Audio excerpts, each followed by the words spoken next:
Hey, here we are. I got my man back with me now. How to remove negativity from around you. I know a lot of brothers feel sometimes that a lot of negative things come about. You know, dealing with the lodge, and the lodge is not doing what they're supposed to do, and just a lot of negativeness within the Masonic lodge. So tonight I'm live with my deputy grand master, brother Sutton, who decided to stop by and bless me with his presence. I was on last night, and I'm like, I ain't going on tonight. But when he hopped in town, I was like, hey, Dep, let's do it. He was like, what do you want to talk about? I said, man, I have no idea. Tonight, we're going to talk about negativity because he brought some stuff to me saying, you know, in regards to the incense in the lodge and things like that. And I can share my experience when I went to the female installation and how they burnt incense and the married and all that stuff. It was different for me. And this is the things that some of the stuff he's talking about that he would like to incorporate in Hosea Lodge number 7.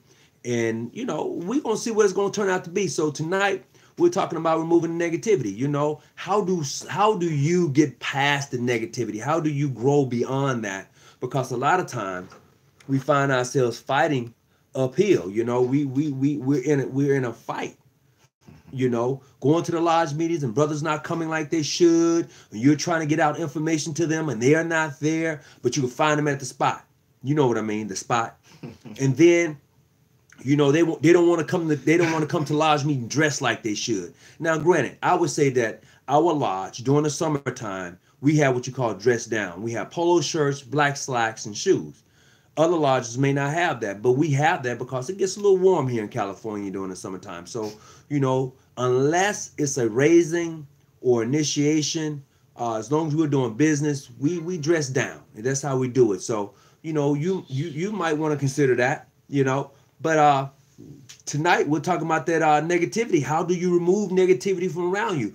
Who do you socialize with that brings that negative energy towards you, and then when they leave, it seems like you drain?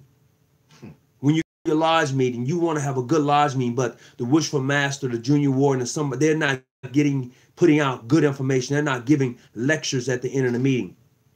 The same thing go for the sisters. I ain't leaving you out neither. The same thing go for you too when you come to your chapter meetings. You know how you get there and the sister's coming in talking about what he said, she said the other day, you know, I can't stand that sister. That's the negativity. That's what we need to remove from the organization. We need to move forward from that. And look at the organization in its totality and what it's supposed to be for us as far as how we grow as Eastern Stars and Masons. So that's where we're at with that. And the only way that's going to happen is when you're able to identify the negativity that comes around you. When you're able to do that, a lot of good things do happen. So here we are tonight. I have my deputy grand master. He can tune in and say whatever he got to say. Talk about the incense that you was talking about that you wanted to bring on board. Oh, earlier when I first came in? Yeah.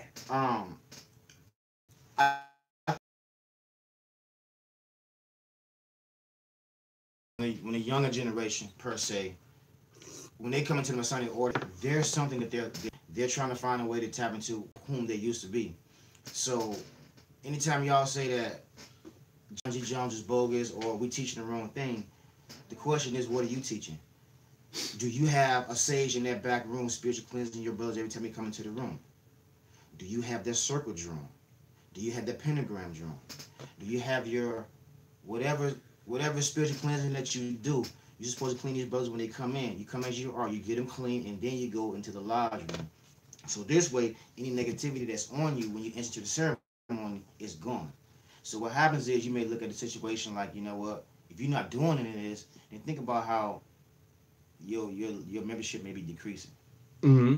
Another thing is, you know, we come to these lodge meetings, and when brothers and sisters pass away, we're supposed to have ceremony. In my world, which is very small, a grand sand on the beach, I think that every month or every birthday or every funeral, we should be offering Josh Ancestor money. We should be doing offerings every single month so that the brothers and sisters that have passed on, we're taking care of them on the other side, and then they're taking care of us. So a lot of this may be new to y'all, a lot of this may be old to y'all, But all of this is just, it's fellowcraft. And it's really about spiritually tapping into whom you are. Right. So the question is, I mean, to me, it don't have anything to do with religion. It really doesn't. If you can find 10 ways to say religion is this, and I'll find 100 ways to say religion is not. But I have a question, Brother Hawkins, and there's no right or wrong answer. Hit me up. Now I'm a little spooky. Well, go ahead. Me, as a young brother coming into the craft, right? Right. Let's say I'm Christian, although I'm not. How can the cross guide me from the first degree to the third degree? How can the cross guide you? Yes. For one thing, we should not be incorporating our religious preferences into the lodge. But however, but it's there because I can't go to the lodge in Mississippi. Remember, they won't accept me. Remember that, right? Because I'm Muslim. What, a black lodge? Their bylaws said I can't go to their, they can't accept me because I'm a Muslim. Is that a white lodge or a black lodge? It's a black lodge. Black lodge. Yeah. That's deep. Yeah. I can't say that you can't go to me because I know a couple of lodges want you to come and visit. I can't say that. I can't say that. I know a couple of lodges want you to come and visit. I'm coming. When I hit Chicago, I'm coming through, you know what I'm saying? But a lot of things, I understand a lot of things that I may say, Brother Hawkins probably don't agree with it. I've never heard of it. So anything that comes out of my mouth, that's just me. But I really think that if you're really trying to tap into this, first of all, I think that there needs to be one accord of what Masonry really is. I think that that's the first thing we need to really tap into. You can't just say, well, it's a bunch of signs and symbols that mean something. No, what is it really? So go back to your second degree and you look into numerology and your alchemy and your tarot cards and all that type of stuff. So the reason why I asked my brother about the cross earlier was because of the simple fact that there's no meaning when you look at it. Ooh. Based on what I've learned from the Masonic order. However, when I tap into the tarot cards, which is all a part of the second degree of Masonry, I understand that we're talking about my emotions, my thoughts, my actions, and how I feel about something. So why would you say that that the cross would have no direction? It doesn't. Well, look at the average lodge, right? Mm-hmm. And if you ask them what does the cross mean, how can it direct you? They can't, because what you're doing is you actually praising to a dead man. Why don't you put your ancestors up there? That's who you should be praising to. Every night you should have ancestor money, offerings every single day, to giving it to our ancestors and not to the religious side of it. Okay. Because when our ancestors pass on, they need help. This is why we have past life karma or debt. So when you're able to burn this paper and you are able to give them offerings, they're able to have what they need and they give it to us. I never kind of looked at it from that point of view, as far as that is concerned. But I do know a lot of individuals of different faiths. Let's say the Buddhists, or there's one more, my Asian brothers. When you go into their store, the fruit, the incense, candy, pennies, coins, they have that offering there. So are you saying that is that something that we should consider doing? She always been doing it, because when our ancestors go, what do? Drop them in the ground. We don't leave them nothing. Okay. At least some of the Catholics that I know, like my ex, she's Puerto Rican. For our forefather's birthday, they would go and celebrate at the gravesite. Well, I see a lot of that. Okay. I see a lot of that. We don't even do that. I see a lot of that. So my thing is, a lot of our problems that we have come from us not taking care of our ancestors. About a month ago, I had my neighbor, we all from Mississippi, and he was telling me about paying my tithes, and you know how I feel about paying my tithes. So he says to me, well, you ever notice one day you got a couple $100 in your pocket, and then all of a sudden, your card break down or something? He said, because you ain't paid your 10%. Now, I understood that, but I didn't buy that. Okay. As I got out into Aleister Crowley in the Negro Comic Con, I started to realize that it wasn't about me not paying tithes. It was about my ancestors needing. Right. Okay. Okay. So anytime I had $400 and I end up broke in a week, I understand that they need. So if you're not taking care of them, they can't take care of you. That's an interesting concept. I personally hadn't seen it viewed that way. But I'll tell you that you always come with something that you're going to be like, well, Hawkins, you need to take a look at this. And it's something that we should. I mean, because a lot of times with the negative energy that the people that we are around, they really drain you. They really just take all of that out of you, and you don't even know where it's coming from. There you go. Yeah, it's you know, a lot of times I think we just, you know, it's kind of funny to me when y'all be like, oh man, you know, Brother Hawkins, you know, he teaching y'all bogus stuff. But I feel like, first of all, you don't know what he's teaching if you haven't never been to his lodge. And second of all, if you're not teaching half the stuff that I'm talking about tonight, then you well, really not one brother say our ancestors are already taken care of. No, they're not, bro. This doesn't resonate to me. Well, the ideal is they're not taken care of because they're within you. I tell you what, you build an altar, right? Right now today, you call up on your ancestors, and I guaranteed you, one of them ancestors is gonna tell you that you're in need. I'm not telling you this, bro, because I don't know what I'm talking about. I've been on this for the past 3 or 4 years. Your ancestors are not taken care of when they go to the other side because you ain't gave them SHIT to move forward with. Well, it reminds me it reminds me of a movie called Superman. And do anybody know how Superman became Superman? If you're out there tonight, I just need for you to post up there, how did Superman become Superman? And it's going to shock you. Because if you are a comic book fan, you should already know how did Superman become Superman. And it wasn't because he was from that planet, another. If you watch the movie, the reason Superman became Superman is because his father injected all of the DNA of his ancestors into Superman. That's why they say you have a disease because it's hereditary. When your ancestors pass away, bro, they're within you. Trust me when I say this is why people have half their third eye open. They can see spirits in the back. And that's the funniest thing. I mean, I know some brothers say they lost their mind tonight. But this is all about the negativity that comes around us a lot of times, and we're wondering why we going through certain things. I know I got a lot of Christian brothers I'm cool with. I got a lot of Muslim brothers I'm cool with. I got brothers who are Buddhists I'm cool with. The ideal is let me help you out. Oh, right there. Yeah, I'm struggling with this pad, y'all. Don't worry about it. Right there. The ideal is how do we tap that source? I know I meditate, and hanging with him. Anyway, I know I meditate, and I had my own personal experiences with meditation. As a matter of fact, another reason why I know your ancestors are not taken care of is because, example, a couple weeks ago I put on Facebook, Brother Hawkins, I just talked to Brother McCully. Did I not? You did. Did I not? You did. And he told me what, Brother Hawkins? I'm gonna be honest with you. He needed some help, right? That's what you said. Okay. And I burned the ancestral money for him. So I'm not trying to be mean at you, bro. I'm just saying you got a long way to go if you think that when you pass away, you're already taken care of. When you go to the other side, you need help, just like on this side. Well, isn't that what the ancient Egyptians did? Exactly. They prepared their loved ones for what I would call the transition or the travel. Yep. Isn't that between Seth and Hor and that whole thing right there, the travel? Because at night, in the day, he becomes a bird, and then he returns. Is that whole ancestry thing? And once you begin to tap into that, you see something look different. That's all. And this is what this is about tonight, because I have been studying myself. Where that book at?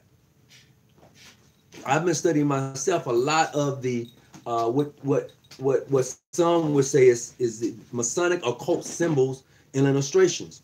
And I have this book right here, and I think I've shared it before, and it's a deep book. It really gets deep, and it shares a lot on a lot of light on different things. Like, take for instance, I will share this with you. A lot of us don't take into consideration when we give our loved ones a charm bracelet. A charm is usually in the olden days is usually something that you would put. I don't want to use the word voodoo, but you would put a spell on a charm. You can look it up for yourself. You energize it, which is the same thing that quote unquote Milk King Solomon was doing. You put on a charm. You can put negative or positive energy. It's energy either way you look at it, but it's how it's used. Because the more you begin to learn and study, especially in the fellowcraft degree, you will learn that your words, you're able to cast spells with your words. So the negativity that somebody brings to you, you got to realize that them people drain your soul. None of you probably can tell me that there's not been a time when you have talked to somebody and they leave you and you feel like, damn, they just took everything out of So me. the question is, how do you get rid of negative energy? Well, for me, I meditate. So I'm gonna give y'all something even better. There you go. No, I'm doing both. So I know a lot of people in the South have heard of this. Like I'm a big time ism fan. I don't really follow the tradition, what y'all really follow. But some of the things I've learned from my grandmother as a kid, now that I'm old, I'm starting to pick them up again. Such as like spiritual cleansing. Every month, during the one and of the moon, I always take a egg out of the refrigerator and I rub it over my body. And that egg will absorb any negative energy that you have in your body. And I guarantee you would feel like you don't have 40,000 protein shots. He's going to take them before I leave. Guaranteed. He's going to take them before I leave.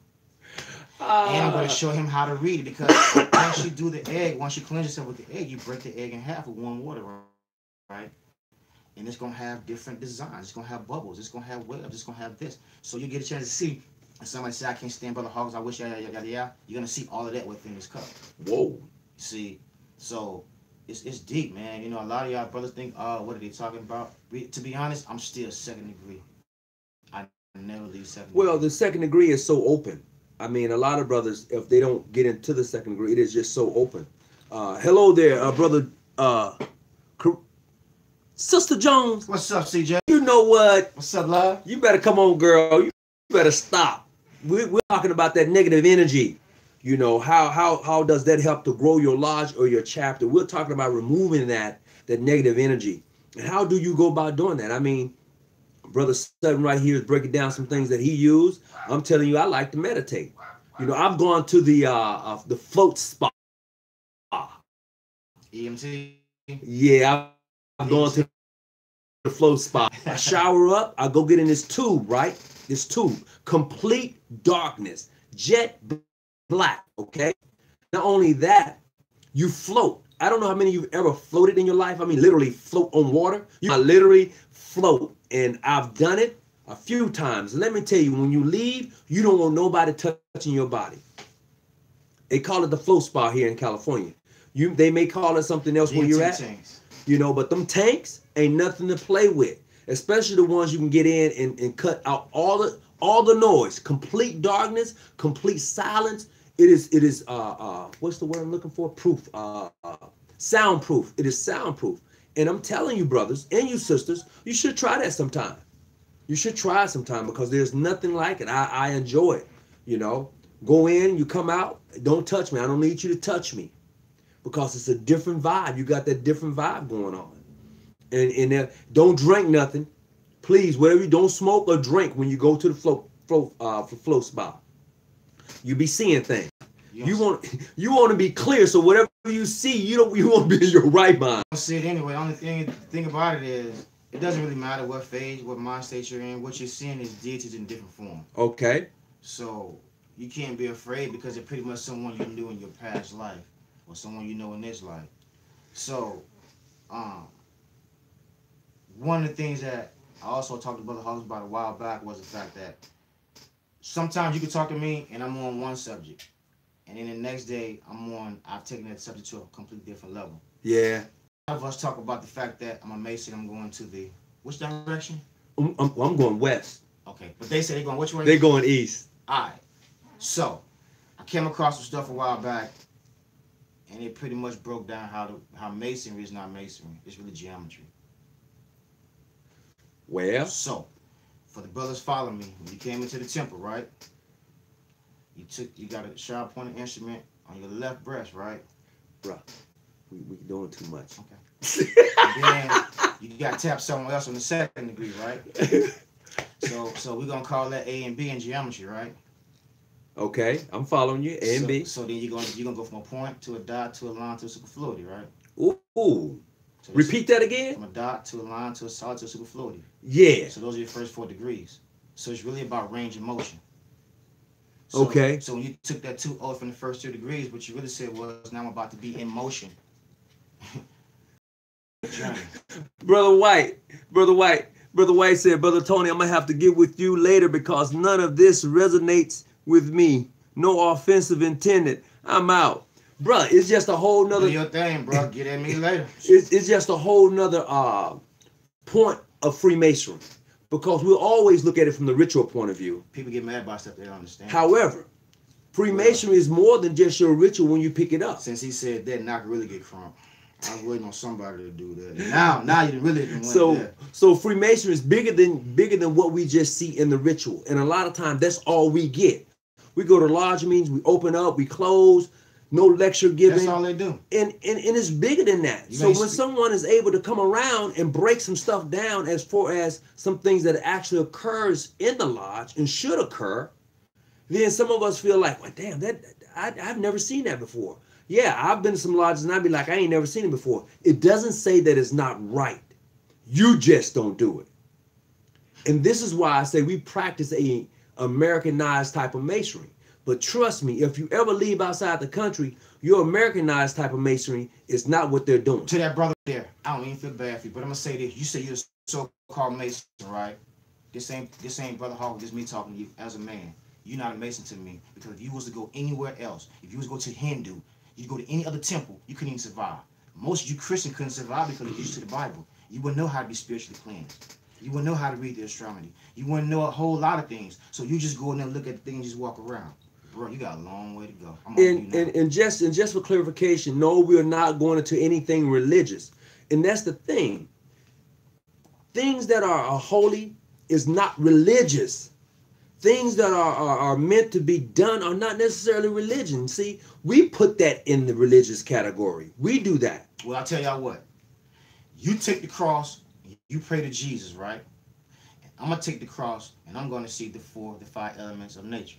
But I also see my actions, my thought, my heart, and my money.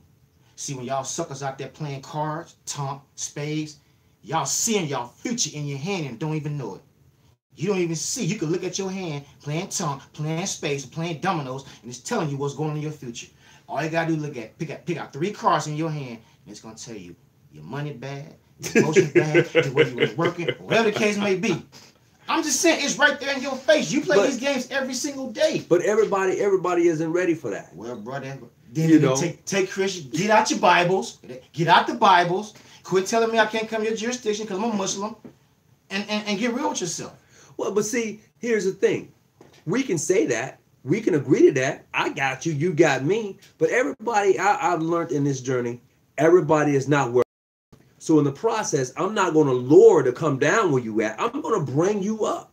Because what happens is as I said before, all you get when you go to your chapter meetings is an opening, a closing, and not really realizing those 5 points and what they really mean and how they come to being and understanding the words that you give in your, as far as each of those points are concerned, because each point has a password, each point has a color. What do they really mean? Break that down. Oh, I could tell them it means the chakras. You're supposed to go into each point of those stars as a sister and meditate on that particular chakra because it represents a particular planet. That's what you're supposed to be doing. Now, if I told you that the compass and square represents male and female in the womb, you'll probably look at me like I'm crazy. But that's a whole nother side of Freemasonry that nobody really wants to touch. Nobody really wants to talk about it. So they don't know when they got to a certain degree that they were praying to the female womb. Is that what you're telling me? I'm telling you that they didn't know that they were praying to the female womb in a certain degree. Where they think they're going with it in the King Solomon's temple? Well, doesn't Boaz and Jachin equal the legs? Ooh. To get to the middle, you go where? In between. So when you look at the Catholic Church, what do you see? A vagina in any church? Yes. So you got to... You do. I know they probably said, these motherfuckers lost their natural mind. But it is so true. It is so true. I mean, oh man, what that book that you had? Hey, listen. What that book that you showed me when he was praying and how it was shaped? Oh, yeah. It's off the chain. I mean, listen, I hate to say this. As a Templar, I'm praying to the womb. Now look, hear what he said. He said as a Templar, and he's Muslim. So y'all need to, yeah. And if you're a Shriner, you're talking about your shrine, and you don't have an altar. See, Brother White, you kind of rubbed me the wrong way. This is how I know what you're just giving you because you got a long way to go. I'm gonna let you ride because I know Tony you probably cool with Hawker. He is cool with me. Boy. Hey, I will tell you this here. I'll tell you this here about Brother White. In his defense, because I do know him. Yeah, that's what I'm lining up. What's going to happen is after this show, he's going to probably give me a call. So, brother, what the hell? And then once I get to explaining it, he may have a better understanding of what we were saying. Basically, all we doing is, man, here's the deal. Even though I am Muslim, I don't touch the Quran. I deal with a book called Black Science.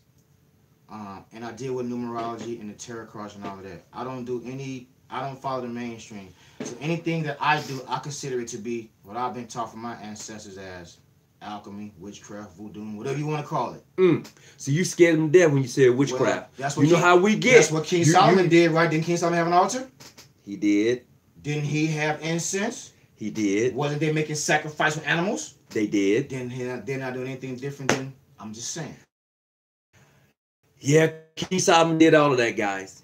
But see, they're going to the west, they don't understand. I mean, they're going to the east, they don't quite understand where they got to be going. Well, it's all about how you pick up your book and read it. Just like the other night when I was telling them in regards to Freemasonry and how in the big lie. You know, about the big lie. I mean, big lie. I got one. You know, it's a sham. I'm finna piss somebody off. It's a sham, but what we have to realize is that once you get past the negativity of dealing with different individuals within your jurisdiction, your lodge, or wherever you may be at, once you get past that, you can see Masonry from a whole nother point of view. And this is what we try to do here on this show. Is show it to you from a whole nother point of view. I don't think none of y'all have been through more negativity than I have as a Mason. Yeah, I don't think you know how I feel. Somebody come up to you that's been a Mason 20-some years and say, bro, you can't be a Mason because you're a Muslim. Yes, science, my brother, science. Absolutely.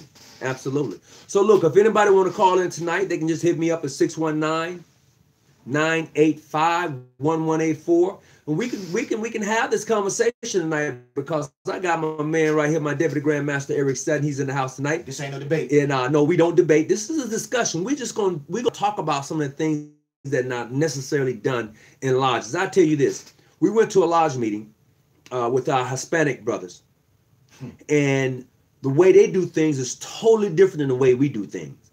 I mean, they're burning incense, they got the stage burning, they're on a whole nother level. And what we have to realize is that when you are visiting other jurisdictions, don't say that what they're doing is wrong or incorrect, because that's how they do it. And this is where learning comes into play. This is where learning comes into play. And if you're not ready for it, don't do it to yourself. Because you'll be like, no, we don't do that. No, you don't do that, but they do that. I got one for you. Go for it. I'm about to piss some people off. I know this is supposed to be about cleansing yourself. So let me help some of you brothers cleanse yourself. Truly. Truly. We took an obligation, right, that we would never. Right. So a lot of us come down on you. Well, it's not that they've never seen it before. They themselves have not experienced it. Okay. That's the thing. They haven't experienced it. So let me help you out. Mm-hmm. We all did take the obligation. But the problem is this. A woman is not a Mason. I'm gonna break this down to my wannabe Masons. If you're a man, you're a part of a lodge, you're a Mason because you came from your mother's womb. I'm gonna say this again. You're a Mason because you came from your mother's womb. That's what made you a Mason. The true master Mason, the true builder, is a female. So when you said you would never go to a lodge meeting full of Masons, you're right, because you're the Mason. The female is a damn master Mason. So you shouldn't have a problem going. You gotta understand who the true master is. Didn't they tell y'all that the womb is where no man should have, what is it? No man should return? No man should return. We're traveling upon the level of time. So don't to you which see, man is born and never turn again. Male, female, the male impregnating the earth. Don't you see that? Ooh. Don't you see that? So let's cleanse ourselves and let's just be ready behind the fact that you're a Mason automatically. So you came from your mother's womb. The day you was born, you was a Mason. You could never be a master Mason because you are a man. You can't produce anything. Ooh. She is a true builder. Ooh. Because from the woman comes a nation. We're just on something different tonight. I know some people are like, what the spiritual cleansing. What are they talking about? Spiritual We're just really having some fun. We're talking about the negativity. We're talking about some other things in Masonry. We're trying to get off that negative tip. We want to bring something positive to you and give you a different take or a different look as far as Masonry is concerned, because sometimes we just get so caught up in just the basic concepts of Freemasonry till we miss the other side. And I would tell you this, and I've told my deputy here a lot of times, when brother come into the lodge, we don't send them to him first. He doesn't get to talk to them. No. He does not get to talk to them. As a matter of fact, I don't. Wait, not that I'm better than them, but we like to have them get to a certain point, and then come talk to me. Now go ahead. So the point they need to get to is having the basic understanding of Freemason, just the basic stuff. You know, just the stuff that begins to make the pie, like the crust. They need the crust. So once they get the crust and they have a better understanding, and then if they want to go a little bit deeper or travel as far as this thing we call Freemasonry, they go see him. They really do. Now, if he busts their head or something come up where they can't handle it, they would come back and see me and ask me what was he talking about. That's the honest truth. That has actually happened, and it could. So we don't. So when brothers come into the lodge, we be like, hey, you know what? That brother over there, unless you want to go somewhere you've never been before, don't have the conversation with him yet. Learn the basic stuff. Then, if you feel froggy and you want to jump, go see him. That's just that simple. This brother mentioned something about the Trestle board. Yeah, go for it. One thing I feel about the Trestle board is every meeting, it should always be full. I think that every brother within that time span should have always be partaking within a spiritual journey. And at the end of that month, for that meeting, you should be able to come back and lace your brothers with the ism or the experiences that you share.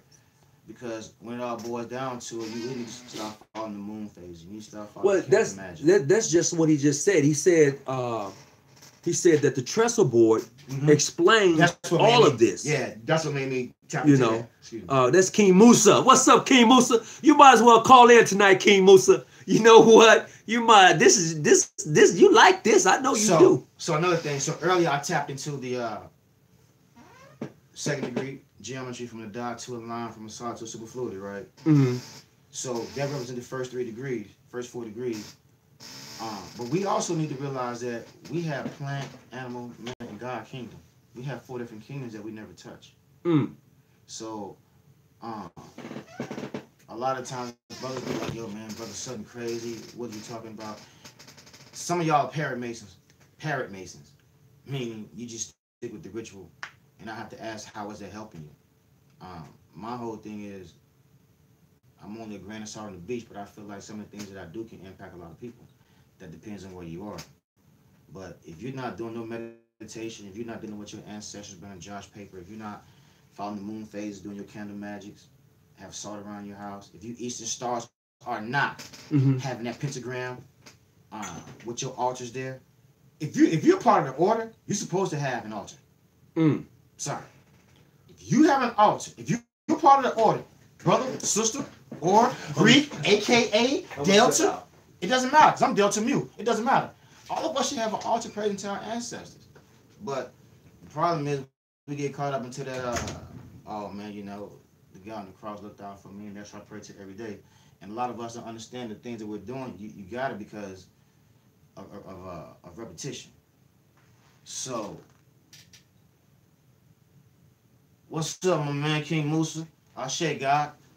Just dropping a little knowledge today while I'm in Dago. Shout out to my boy, Kentucky, Brother Biggs, PHA. One love, boy. I don't know if you're watching tonight. Matter of fact, let me see if I can hit you up right now. But, so,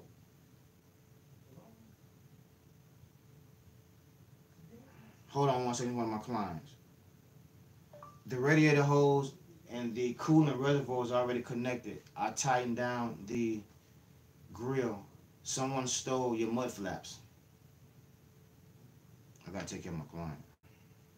So anyway, like, you guys be like all up into this following the ritual, and you know, a lot of y'all like me, it's just ritual. A lot of y'all Shriners, you know, y'all be like, oh, I'm a Shriner, but you don't have an altar. You're not fasting. You don't do your 5 shalats. You're not doing your 17-second manifestation. So, you know, it's a whole lot of things that we need to do.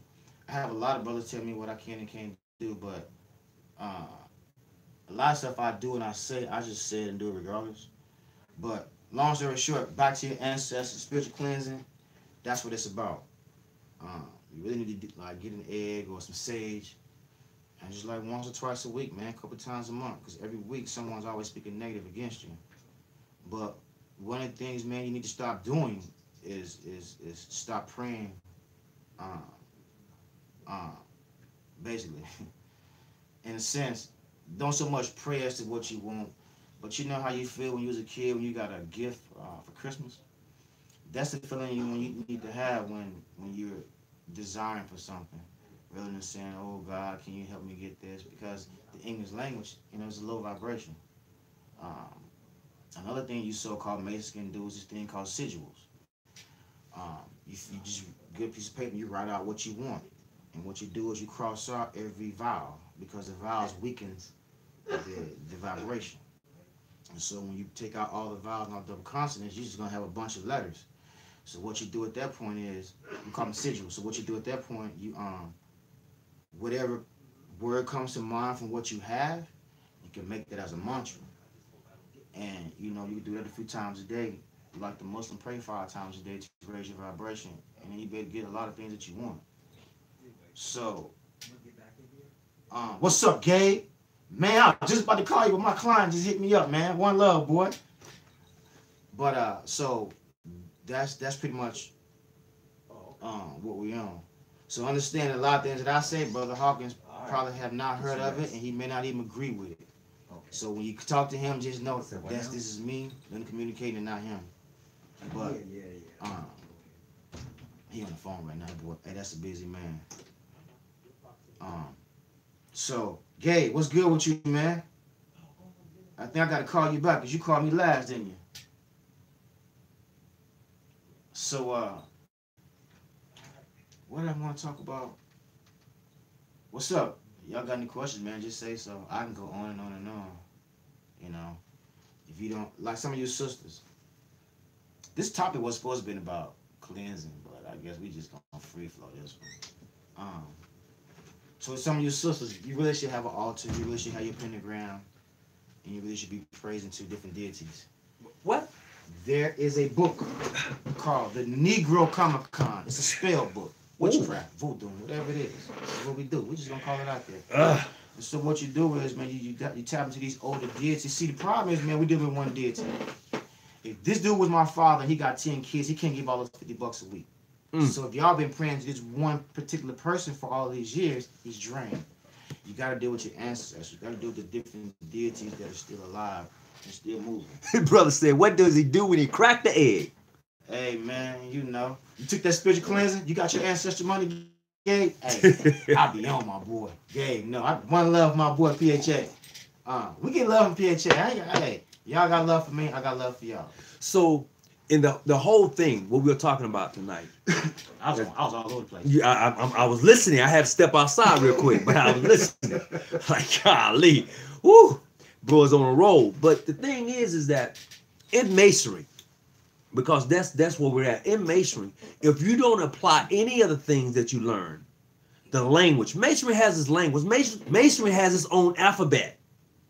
Yeah, it does. And I guarantee you, some of you hadn't even peeped that yet. And it has its own alphabet. It has its own language.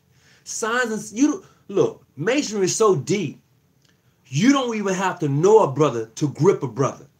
Oh, true story. So yesterday, day before yesterday, I need a suit. I go to the garment district. I don't walk around all damn day trying to find one spot that's got 3 suits for $100.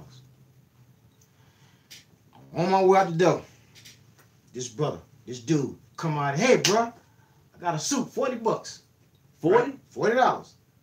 I didn't say nothing. From the garment district? I fall into the back. He get me all the way to the back. And he said, yeah, let me show you this black suit. My name is such and such. Really?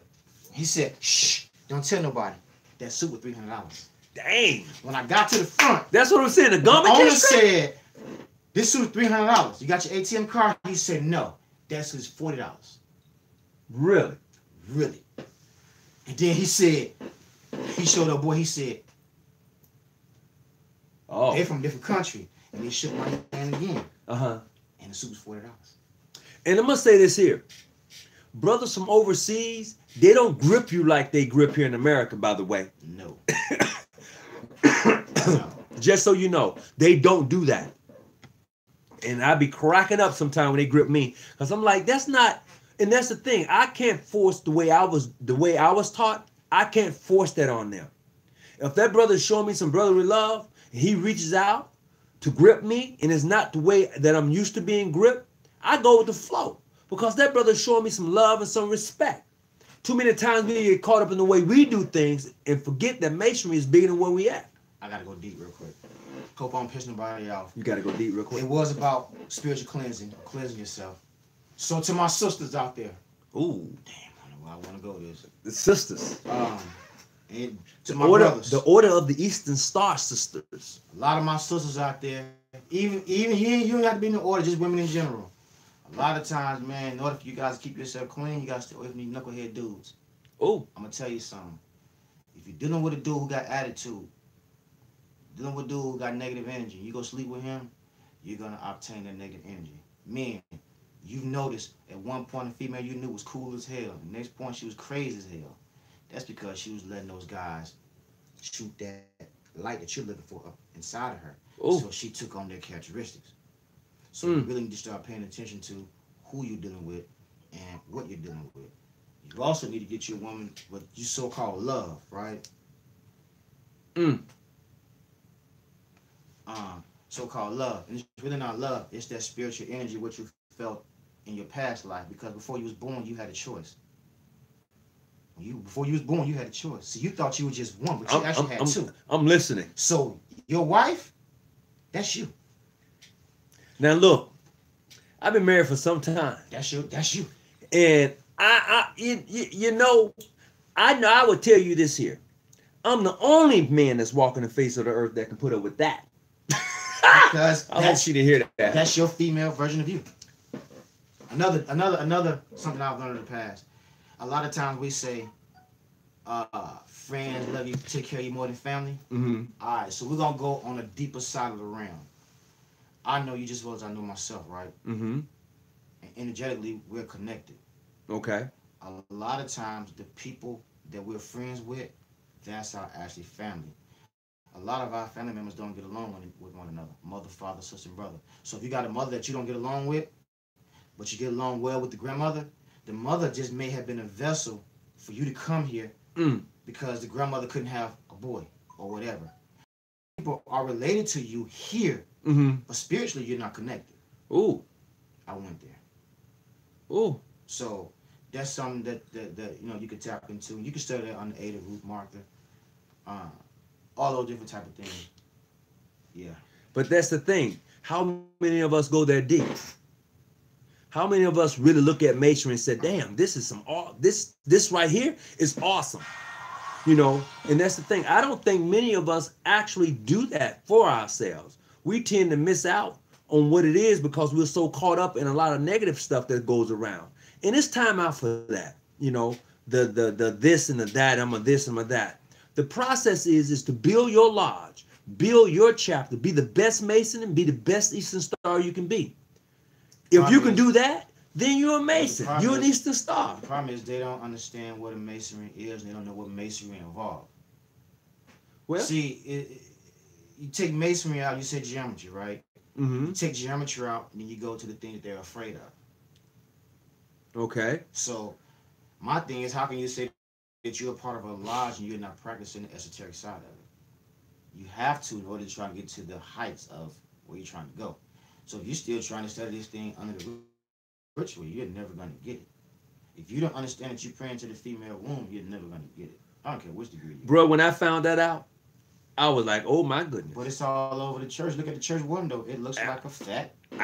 When I found that out for myself, after he and I had this deep conversation, I was like, oh my goodness. I had to like go and I started YouTubing, Googling, looking at different books, and it was right there in my face. Like I have a friend.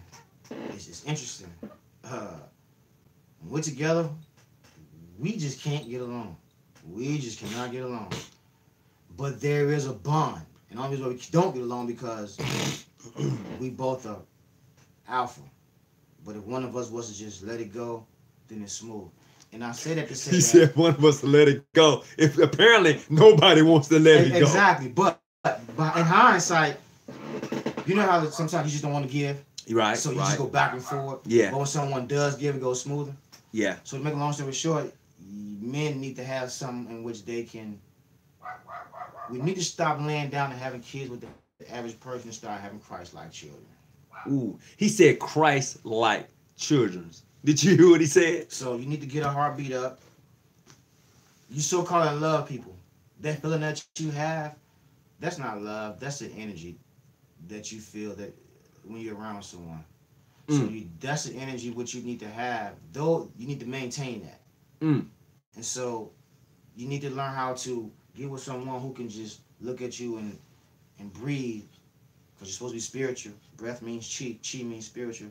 She's supposed to be able to touch your third eye and breathe your problems out and be gone. Ooh. A lot of y'all don't understand that when you're having sex with your woman, if you're on the same conscious level, she can heal all your diseases. Every position. Now see? Cleansing. You can't get it hard, ride it, bro. You gotta learn how to breathe. So a lot of y'all got problems because you're dealing with something that's lower level. What's up, Wishful Master? What's up, Wishful Master Carl? Welcome aboard, welcome aboard. What Carl from? Carl is from, Brother Carl, where you from? Like Georgia. Georgia? What's up, GA? Georgia. But anyway, What's up, tonight, GA? once again, we're talking about that negative energy. How do we get past it? How do we build? You know, this thing is so off the chain tonight. I don't even know how to really proceed with the show. But if anybody want to call in, you're certainly welcome to call in. 619-985-1184 is the call in number tonight. Now, if you got questions, please. Hey, we all here tonight, so let's get it in. I apologize for checking my phone, but I'm an entrepreneur, and I went to my client's house and somebody had took the mud flaps off the truck. And I'm like, who the hell stole the mud flaps off the truck? So I'm mad. I'm like, man, who took the mud flaps off the truck? But he just texted me and told me Pops took them off something. I'm like, okay. Pissed. I'm like, dude, come on now. But yeah. So, you know, where my book at? So, go ahead. So if y'all really want to get off into some deep stuff, really get you some ancestor money. And, you know, do some offerings, do some libations to your ancestors every single day because they're in need. That's why you got the ancestral curse. So you can do things like that, man. Your life will get better at some point. Just have some chakra stones. Put some salt in your house. Hello. Sage your house. Greetings, brother. Greetings. What's happening? Who am I talking to tonight? This King Musa, brother. Oh, King Musa. What's up, King Musa? How you doing, Elder? I'm all right. How's everything holding up? Oh, man, I'm blessed, man. Still traveling to that end. I heard that. What you got to add to the show tonight? Oh, man, I just like this brother right here, man. He definitely what I think Freemasonry, mainstream Masonry, AF and AM, AF and M, all of the general known mainstream forms of Masonry. Like I think they run from the esoteric. You know, people always question us when they come visit our lodge because when they come in, they notice that it look like a Rosicrucian temple because it is. Ooh, oh, brother, can I cut y'all real quick? Can I say something real quick?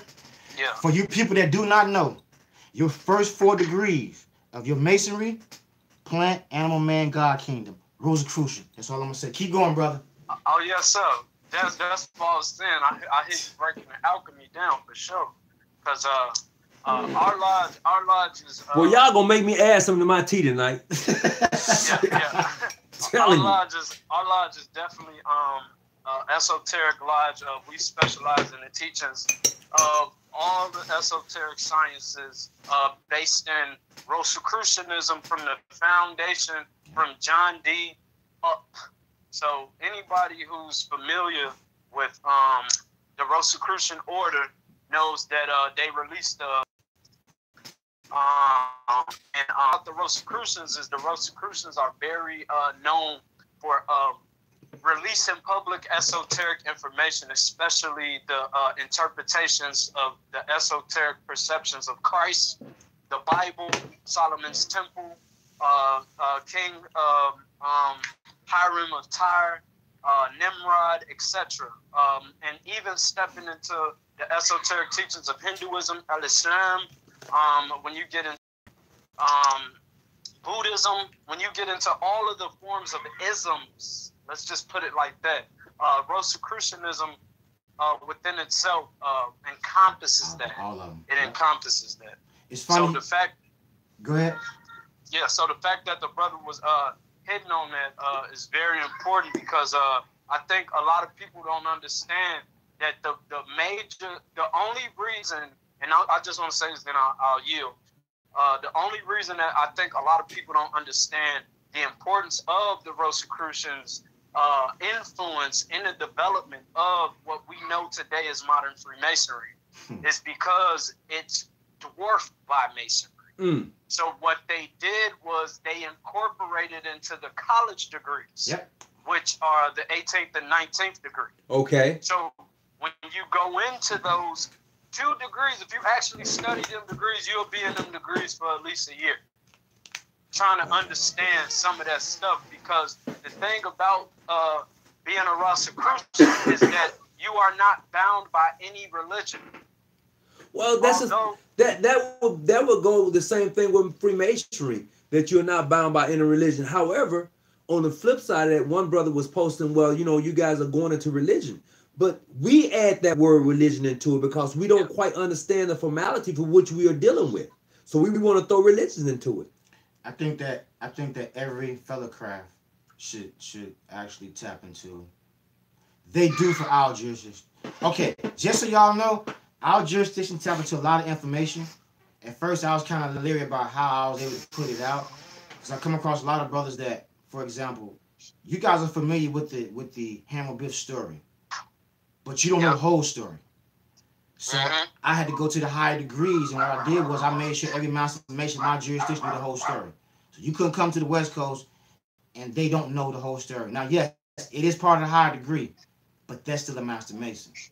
So, and dealing with the Rosicrucian, I study the Rosicrucian every night. Matter of fact, shout out to my cousin Belle Gibson, Brittany Gibson, and her husband, Mr. Wilbur Gibson, because that's the reason why I got out to Rosicrucian. I was staying with them about 3 years ago. Went to the garage and saw a box, and there it was, the misconception of Rosicrucian. So that's what I'm actually teaching you for the last 4 or 5 years. You didn't know it. Look, he teaching me Rosicrucian and got me all hooked up. So just real quick, so when a lot of y'all go to sleep at nighttime and your arm feel numb, that's only because your vital body out there traveling and ain't came back yet. Your whole entire body has not entered into your system.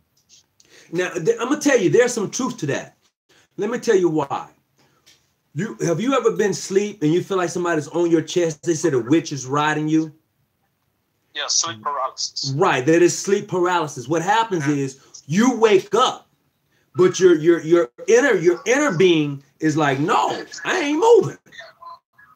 And it feels as if you are paralyzed, that you can't move. You're wide awake, but you're not, because the inner being, that it factor in you has not yet come back. A lot of times, you know, like the brother said, people probably think we crazy tonight. I like when he called me and shit. Musa, you got me on one right now. I forgot what I was gonna say, man. Hey, y'all done pulled me in. You know, I took the red pill from the dope. So check that out. So I remember years ago. Now I want to say something real quick. I'm not a 5%er. I've not been to any lodge, temple, whatever, but I do study. And on days you catch me. Don't have, exactly. I'm just saying in general. I don't really study with nobody. Something I do on my own. So I remember one time where I had the symbol up on Facebook, and the brother questioned me about the rays of the sun. The 101s. Right. So what I did was I didn't answer him the way he wanted me to. I said it was an eightfold path of Buddhism. So he felt immediately disrespected. He felt like I didn't know what I was talking about, and I had to break it down to him. You wanted me to respond left, but I went to right because I see every religion in its point. So a lot of time when you're dealing with me, I'm not gonna give you what you want because I might not be on what you're on. Right. So I started out with Confucian, then I went to Taoism, then I went to Buddhism, then I went to Judaism. So I've studied a lot of different religions, but the main one I stick with is the stuff that most people fear. So whether you like it or not, this is what I do. But as of this year, you can't come to our lodge and not be spiritually cleansed. You can't come to our lodge and not have your Trestle board full. So a lot of you guys come in here and you want something, but you trying to find something in the house of the Christians, and you're not gonna get it. Well, I will tell you this here. I'm gonna read you this because this is dope. It says, "Cut through the outer shell, and you will find the meaning. Cut through the meaning, and you will find another one. Under it, if you dig deeper enough, you may find a third, a fourth. Who shall say how many teachings?" And this is the ideal of Masonry. And this is why a lot of people often say, well, you ain't high enough. Because Masonry holds many keys to different doors. And people, and when you say that, people be like, what are you talking about? All of the degrees in Freemasonry, beyond the United States and even in the United States, you're not going to encompass everything. But if you study some of the stuff, it will have you like kind of like at a standoffish, because most of us are not ready for those different degrees and what they really teach. So if all we're doing is going by the ritual every single month, and we're not teaching the esoteric side of it, then how are our members coming from man to God? How are we going from knowledge to born? Let's say this again. Well, a lot of them don't make it. That's why they drop out. Yeah. A lot of them, literally, don't make it. That's why they drop out. Because when you're presenting them this information, they be like, what is, no, bro, this is that other side of Freemason. Because if you have a Leicester look to the east, Masonic ritual, when you go to the third degree, it tells you are now entering the esoteric side of Freemasonry. It says that in your ritual. You know, but how many of us actually look at that and say, damn, this shit is about to get real now? Well, it got real in the first degree. It got realer in the 19th degree. I took an oath to a seven-headed beast. Ooh. But yet, in some jurisdictions, you have to go to church every single week. So here's my question to you guys. If you're going to say that you got to be a Christian to be in this jurisdiction, right? This is what you tell these guys got to do. And they got to go out and join the church. Now, let's say I'm an EA. I come in, you say, brother, you got to join the church. I go join the church as an EA. I'm not knowing. But once I become my 19th degree, I find out I took an oath to a 17th degree. I mean, to a seven-headed beast, which is completely opposite of what I believe in. They wasn't ready for that one. What do you tell me then? They wasn't ready for that one. What did you tell me then?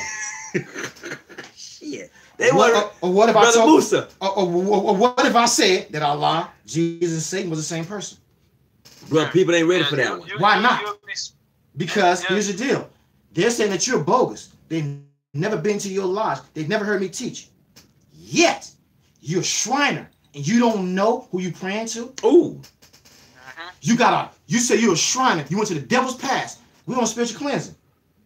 Go ahead. You got a devil's past and a shrine. Tell me what that shrine is for. What's on that shrine? And matter of fact, when you use a 32nd degree, remember when that brother stood on the oath?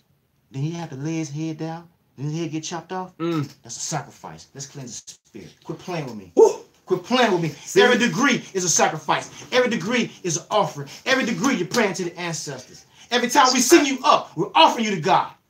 Oh, yet your ancestors ain't even helping you. Come on, man. Come on, man. I don't even know how we managed to go that way. I saw something here. I saw something here. Musa got me on. Musa, it's all on you. Boy, I don't know how we. I'm just listening. Hey, I don't know how we managed to get that right on.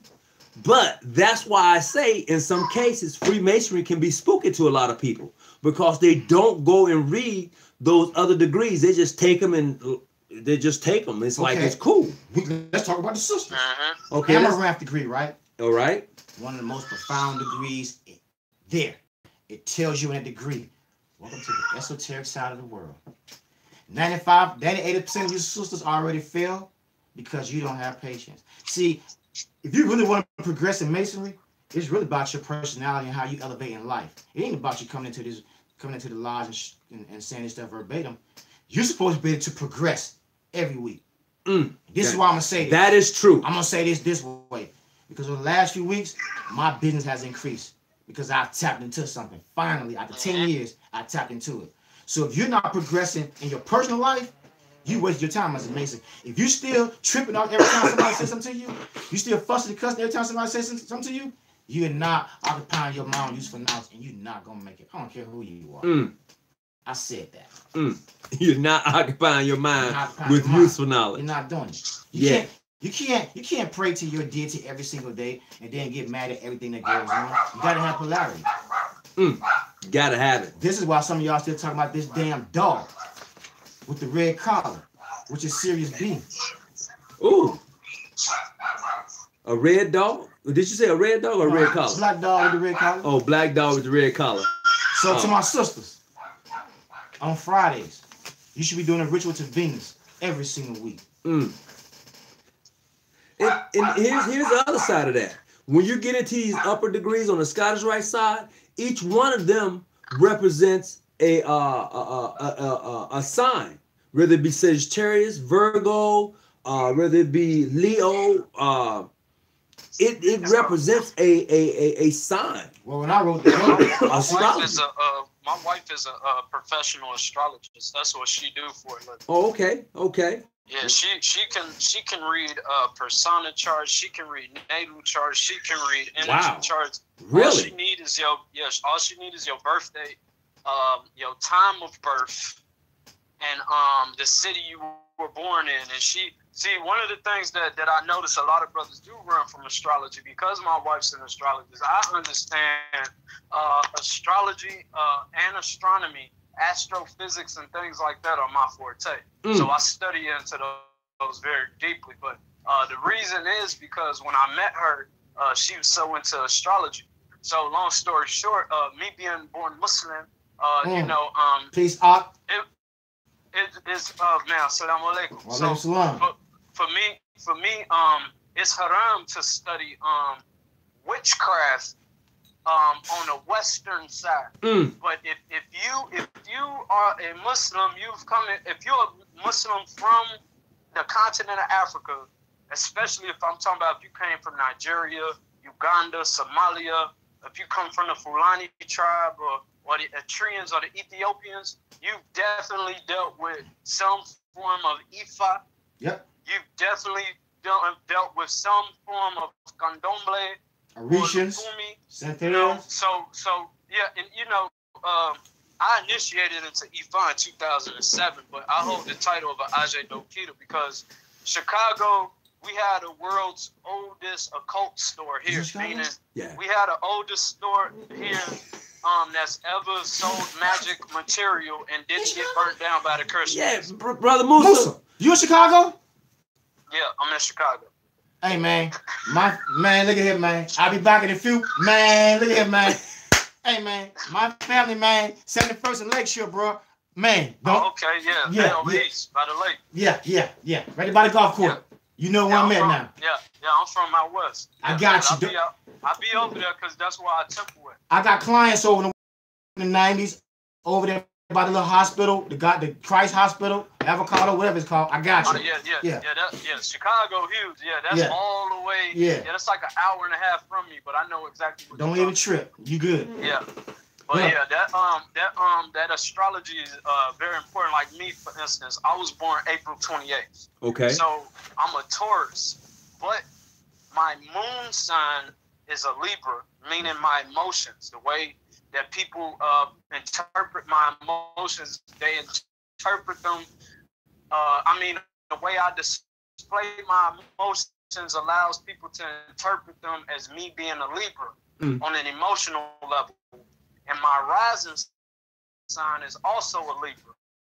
So when people meet me, generally, they don't think I'm a Taurus. They often ask me, am I a Libra? And I never understood that in detail until I met my wife. And like she just broke me all the way down. Like she dealing with that old Torah. If it's not in the Paleolithic, if it's in the Aramaic, it's okay.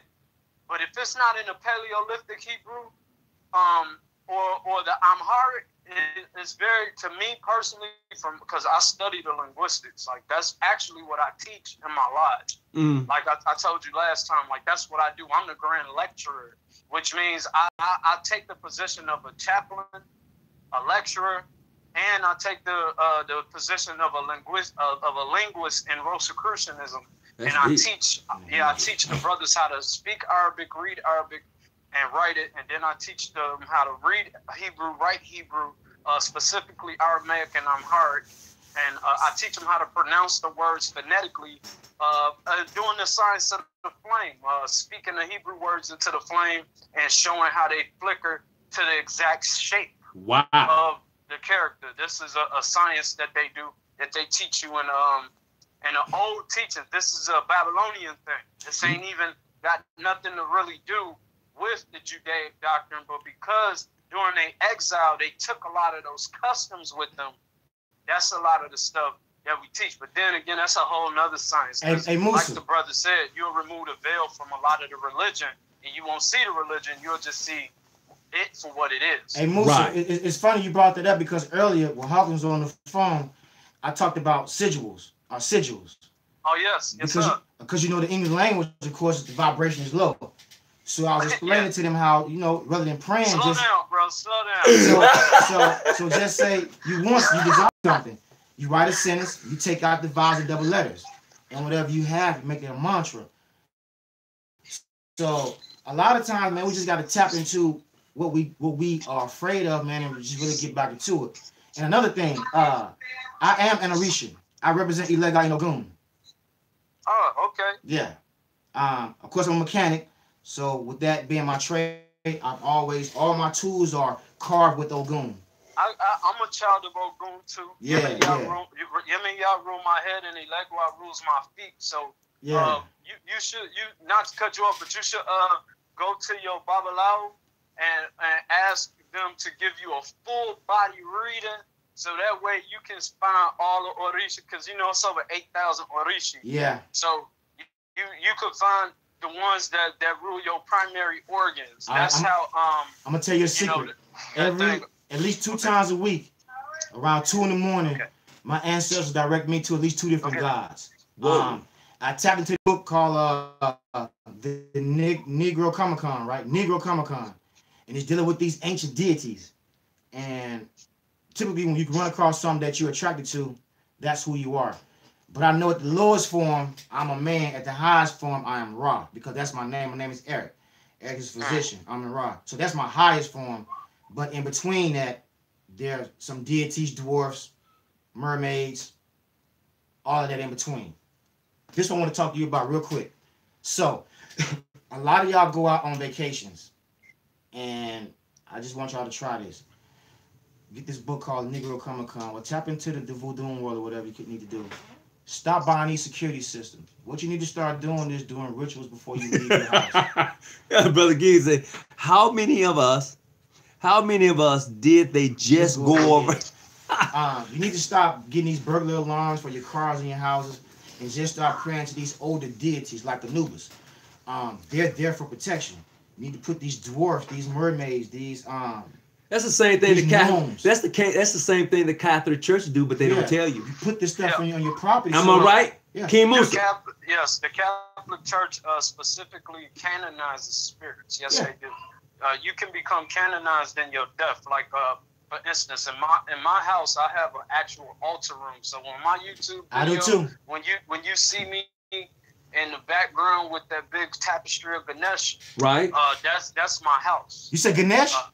Yeah, I got a tapestry of Ganesh. So the thing about y'all gonna make me break my fast. The thing about what the brother is saying definitely has a major truth to it. The only difference is for me, the light is up I've top, been initiated.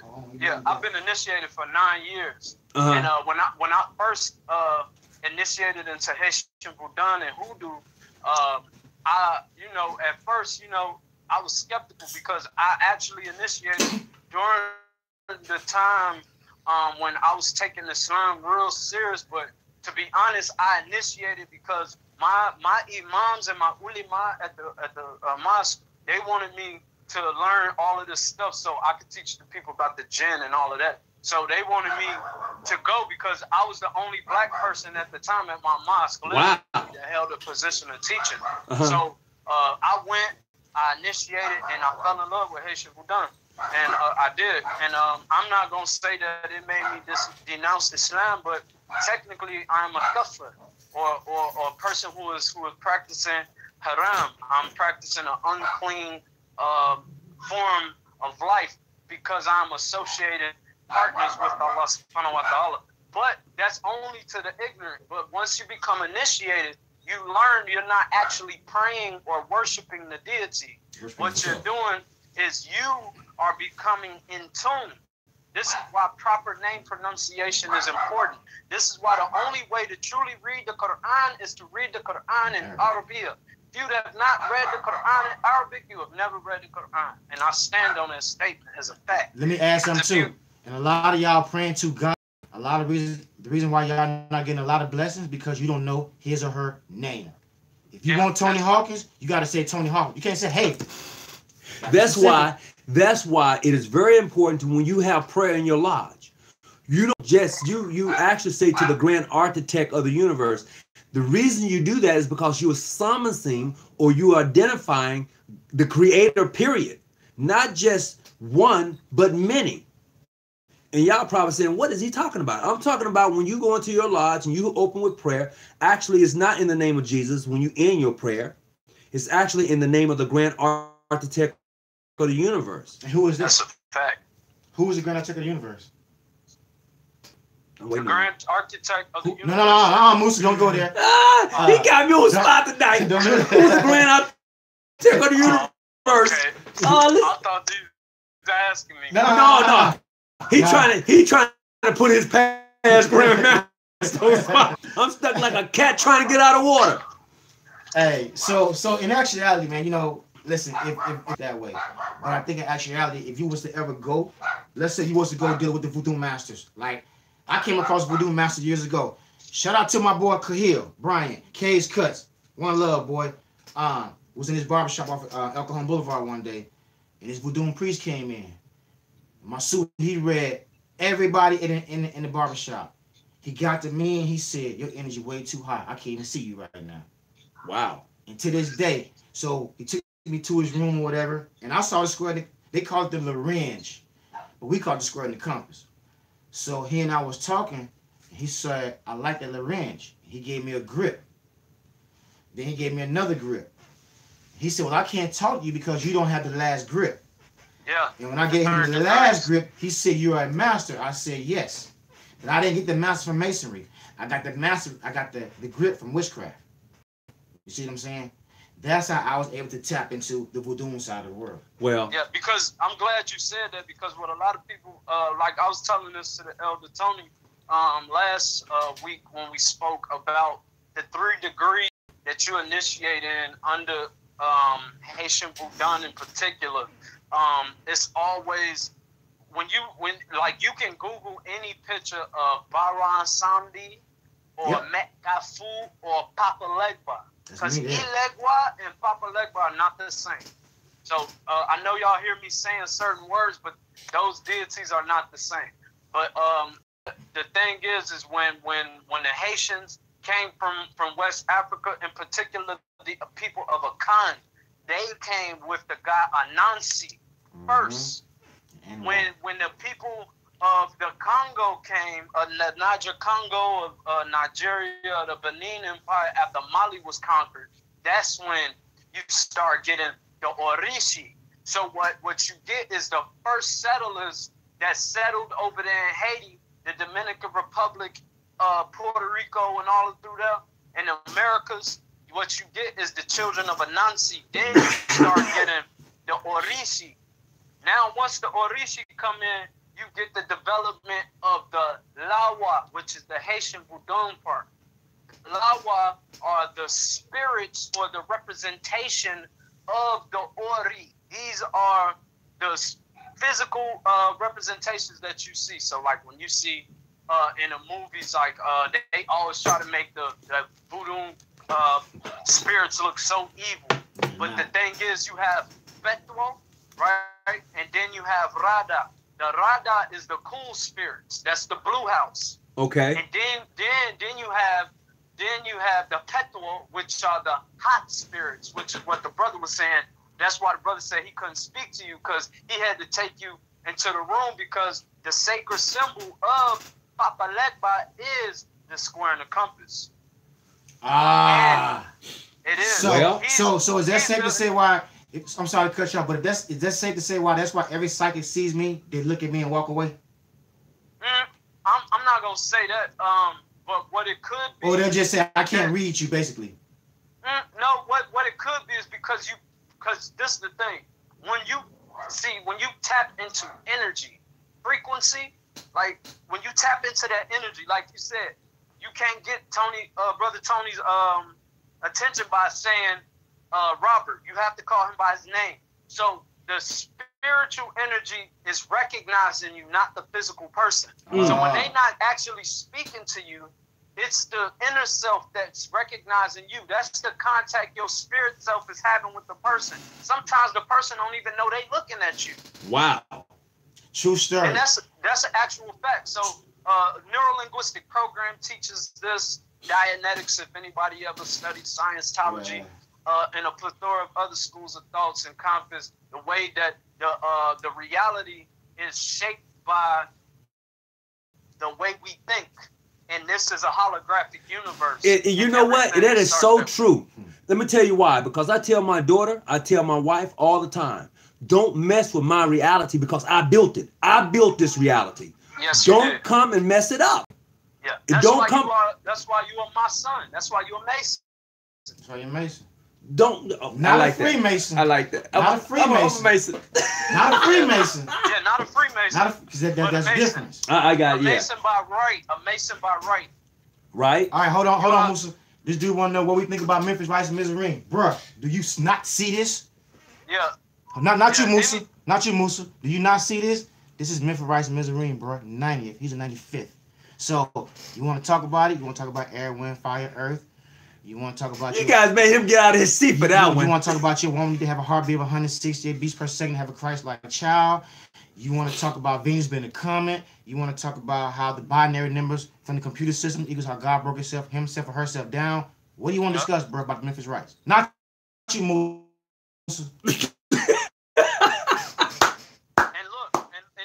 I'm glad he just did it, because the reason that I love Brother Tony's show is because I come from a lodge that is fairly new. Our conception is new. My elders wanted to create something new. They was all rightly raised. Ain't none of them bogus or clandestine. The way that they came up, because the majority of the guys who started my lodge is white, they didn't have them problems. I'm just keeping it all the way 100. It don't matter. They did not have them problems. No, I'm saying as far as like getting recognized and stuff like it was not because they were white. It was just because of the culture that they come from. Right. They practice that type of infighting.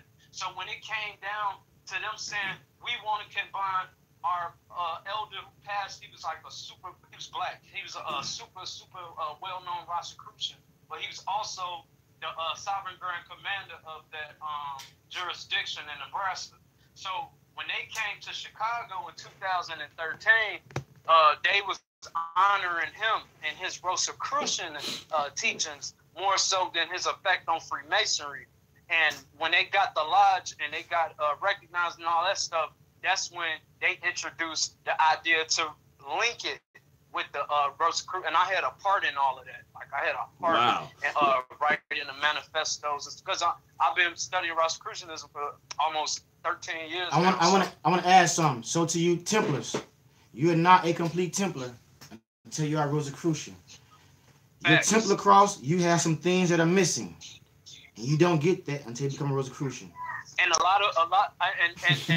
just to camelback off what the brother said, you know, I just want to let you know what he said is an actual fact, because anybody who know anything about Jean-Pierre Bayard, right, knows that this dude thought that the golden and rosy cross was very important.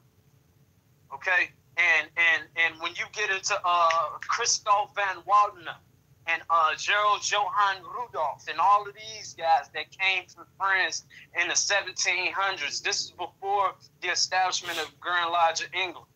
So they came and they was all Rosicrucians, and they all was a part of the establishment of the United Grand Lodge of England. Wow. And these guys came specifically, they came to teach certain things. I'm trying to think of the year. Dang. But anyway, it was the later it's gonna come to me. But anyway, when they came, they basically came to bring the rectified Scottish rites. So these people came from Central Europe. So once they got there, they came in the order. That's why the 18th degree is known as the Knight of the Rose Cross. Yep. Because you are that. They would have never included that degree to be as important and mirror the York Rite degrees the way that they do. If the whole York Rite is Rosicrucian in the door. Like, if you just study York Rite degrees, like in its esoteric form, and then put it in cross comparison with the teachings of the Rosicrucians from 1650 up. Right, exactly. Man, as a matter of fact, so wow. I gotta agree with him. You could just really just study Rosicrucian and get it all. Yeah, period. You can study one book of Rosicrucian and just have it all. Oh yeah, the Mysteries of Rosicrucianism, published in 1920. That's the one I got. Definitely. That's the one I had. That down. That's the one I had. That's a classic. They only got like 4 more left. I'll be buying them off the bidders off eBay. Some of them books be going for like $1,000. Yep, they do. They do. So, because it's full of knowledge and they don't want you to have it. Yeah. So I get them early. I get them when they start the bid, and then I always outbid myself by like $3. And then a person that's selling the item, they can't really see that you outbidding you. They just see a new bid, but when they go check it, it don't be a new person. So they be like, I wonder what happened. But then when they see the price at the end, I get the what's that called, the GDP, the guaranteed buyer's price. So I like, say if the book like $700 and the guaranteed buyer's price is probably like $550. I'll just auction 500, and then, like, no lie, in probably like 2 days, the seller inboxed me and asked me, do I want the book for $520 as opposed to $700. Wow! And I get a lot of good books like that. That's how I got that book. But see, those books, but those books being that expensive, they know that a lot of us is not going to spend that type of money on those books. PDF them. Let me help y'all out real quick. So on the esoteric side, I'm only gonna say this once: Rosicrucian, astrology, whatever you want to call it. We keep running to see. They making money off us. We got to understand that years ago we were gods, the highest of the highest. And what I mean by that is, we've gotten to the point where we go to the doctor and we sick, doctor. We're sick for everything. And we don't sick, doctor. Heal us, doctor. We don't understand that the way we think, our thought process, is causing every illnesses that we have. I recently found out on the esoteric side, Musa, you might find this later on, that most people that get cancer is because of adultery. Now, I don't know how true that is, but every disease, every ailment that you have, there's a reason behind it. If you got a bad knee, you don't want to let go. You don't want to move forward. Bad wrist can't let go. Well, I don't know about that because my wife dead, boy. She that problem. That 4-mile hike we did today. You gotta let your money go. So every ailment, like sometimes we go to the doctor and we hurt and they don't know what's wrong. That's because there's something going on the spiritual realm that you're not taking care of that's affecting you here. Yeah, so, I agree. So let's go back to aspect. So let's go back to what the brother said. Well, when our ancestors passed away, they're good. I got one question for you. What's in your bank account? That's all I'm gonna say to you. If you don't have prosperity coming to you every day, your ancestors are not taken care of. And Brother Harvey, that's a fact. Because prosperity is poverty is a disease. Exactly. That's a spiritual illness. It's illness. Especially in West African culture. This is why the Akan, the Fulani, the Etrian, the Igwe, the Ula, all of these different people, when the Europeans first came to see them, they were flooded in gold. They had robes of the finest silk. You can't even read a story about Mansa Musa without seeing. And this is I just want to say this because I love Mansa Musa, right? And the thing that I hate is that European Arabs, Turks, have been demonizing his character by saying that when he met with the king of Egypt, Al bin Sir, that he bowed down to his feet and he kissed his feet. He didn't. But they say that he reluctant for 10 days and that he traveled with 60,000 slaves with a caravan of 80,000 and he didn't have a standing army to protect him, yet he rose to power because of his military genius. Who do they think they talking to? Some fools? How can you raise the power of military and you know you don't have one? And then you traveling 4,000 miles from your own home and you don't have a standing military to protect you from non-Muslims? Well, I got something better for you. Look at the encampment in the 32nd degree. If you look at the numbers and look at that encampment, it doesn't fit. It even tells you that, and it's got us right. Number 1. Oh, that's for sure. But check this out. So for those of you who ride around with that stick on the back of your car, you know, the one with the 2 balls and that little cane hanging down, with that snake going into with the snake biting his own tail. Yep. Do you know? I just want to share this little tad bit with you. Just think about what you're doing, because you know that represents both sexes. What's what it's about for me? So, but they got it on their car, but I don't know how many know that with that emblem that you have with the snake on it, with this tail is in his mouth, represents both sexes. So there's a cross. Yeah, it's called Orobos. Yeah. Okay. Is that how you pronounce that? Yeah, Orobos. So if a lot of you, like when Musa, yes, what's his name again? Orobos. Yeah, King Musa. So what King Musa was talking about earlier, about the astrology and numerology. A lot of times we talk to you guys, man, and it's like, oh, I don't want to know the future. I don't want to know the future. But you got to realize you were a God at some point, and you always knew what was going on. So whatever you're speaking, that's what's going to happen, whether you like it or not. So it's really time for you to tap into the tarot card, the astrology, and the numerology, because I had a friend years ago was into shamanism, and she was able to do numerology and predict what was going to happen with the accuracy every single week. Wow. And I'm sure King Musa family can do the same thing. So, and it lets you, because each week represents, just like the cross, your emotions, your thoughts, your hearts, and your actions. So let's say you're playing cards, right? I'm gonna show you how easy this is. Let's say y'all out playing cards one day. It doesn't matter the card game. So you got your hearts, the clubs, the aces, and what is the diamonds, right? So let's say if you end up getting more hearts than anything, then there's something going on with you emotionally, the way you think. You gotta take care of that. So everything that's in front of you is right there. You just, the younger Masons, what's going on there is you guys want some esoteric knowledge, and you go into a house of Christians, and you're not gonna get it. A lot of people don't know that playing cards in particular are divining tools. Exactly. Even your phone number, even your address. Dice are also divining tools. This is why Kalum was told that he had a bet against Ra, you know, in the heavens before he created man. Yeah. So this is why in the book of Revelations it say Ra was there at the beginning of the creation of God, not of the earth, not of the universe, of God. Right there in Revelations chapter 13. That's why a lot of people don't touch that book. Because in the first chapter, first verse, it say, and this is the book. This is the book that was revealed to Jesus Christ by way of his servant John. John of Zebedee. You got 2 different Johns. You got John the Baptist and then you got John of Zebedee. John of Zebedee was the one who was the actual person who was going to give that teaching. You know, but John the Baptist was the one who came to baptize Christ. And he had to baptize him because before he baptized him, Christ wasn't able to become anointed. He was not yet the Christ or the Mehena, as they say, or Aisos in the Greek, or as so he was initiated. Yeah, he had to become initiated into the ancient order of Melchizedek. And what people don't know is Melchizedek has no beginning, and no end, no mother, no father. He was here before. After Christ. I got kicked out of church at 10 years old, King. I got kicked out of church in Mississippi for asking the same damn question.